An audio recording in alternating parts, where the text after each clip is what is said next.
When people have a dispute, they are to take it to court, and the judges will decide the case, acquitting the innocent and condemning the guilty.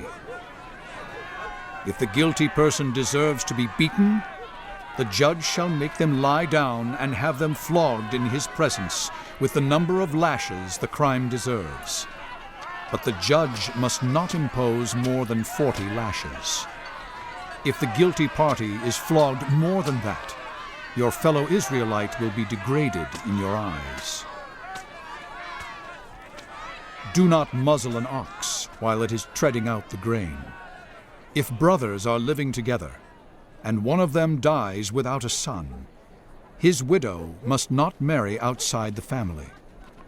Her husband's brother shall take her and marry her, and fulfill the duty of a brother-in-law to her. The first son she bears shall carry on the name of the dead brother, so that his name will not be blotted out from Israel. However, if a man does not want to marry his brother's wife, she shall go to the elders at the town gate and say, "My husband's brother refuses to carry on his brother's name in Israel. He will not fulfill the duty of a brother-in-law to me." Then the elders of his town shall summon him and talk to him.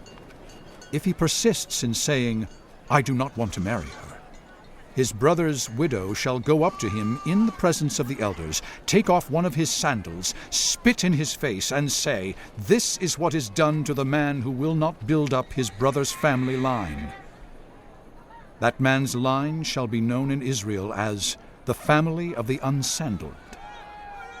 If two men are fighting, and the wife of one of them comes to rescue her husband from his assailant, and she reaches out and seizes him by his private parts, you shall cut off her hand. Show her no pity.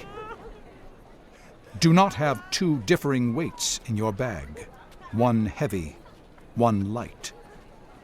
Do not have two differing measures in your house, one large, one small. You must have accurate and honest weights and measures, so that you may live long in the land the Lord your God is giving you. For the Lord your God detests anyone who does these things, anyone who deals dishonestly. Remember what the Amalekites did to you along the way when you came out of Egypt.